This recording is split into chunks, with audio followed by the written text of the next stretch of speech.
Hey guys, this is Megan from Never Too Young. Today I'm going on a nature hike and really enjoying this advantage of getting out of the house and off my computer for a day.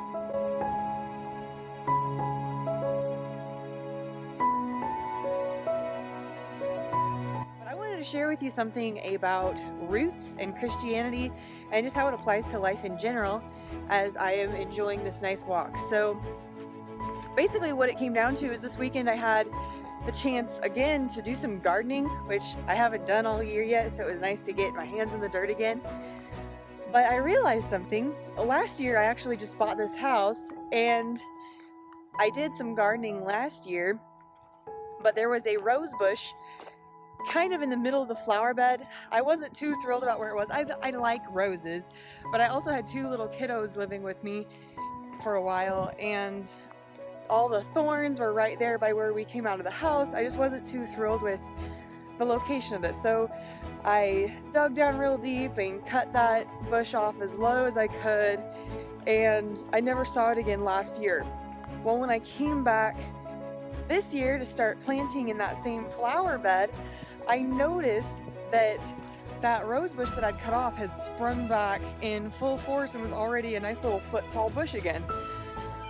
And what I thought was really interesting, and the thought that struck me, was the thought of the roots of that plant that went so deep that even cutting it off completely couldn't destroy it, couldn't cut it off. And we all experience the same thing with weeds too. You pull them up or you cut them off. If you don't get all the way down to that root, it's just gonna come right back. So what struck me was that same morning I'd been reading about the parable of the sower in the Bible and how the sower sows the word of God and it falls on different soil in people's hearts.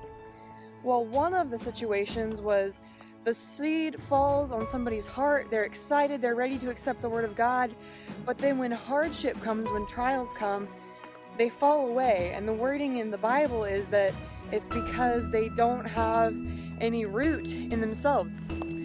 So since they don't have root in themselves, in the Word of God and the truths of God, they end up falling away from the faith. And it struck me as interesting because on the flip side of that, if your roots go deep enough and far enough in, it doesn't matter how many times you're cut down and pushed aside and treated wrongfully. If your roots are in the right place, if they're deep in the right soil, you're gonna bounce back every time. And there's nothing that can kill you, nothing that can cut you down, that can stunt you for good. And I thought this was really a beautiful picture of Christianity and faith, because we serve a God who is more powerful than any of the trials or the tragedies that come in our life. He has the power to give us victory over even the most challenging circumstances or the things that we just can't see a way around. We might get completely cut off to where we can't even see the sun for a while. But the thing is, if we remember where our roots are found, if we go back to the Word of God and we go back to the gospel of Jesus Christ and remember what we're found and where we're rooted in, if we look to Him in those times of hardship and trial, then we will always bounce back. We will always have the victory over the challenges and the hardships in our life. So there's a lot of things we could talk about with victory, and that is actually our theme for this week, victory in Jesus Christ. But one thing I wanted to think about in terms of victory was just where are your roots? What is the solidness in your life? Are you that soil that is accepting the Word of God in truth? And are you allowing that Word of truth to carry you through the hard times? Or do the hard times carry you away from the faith?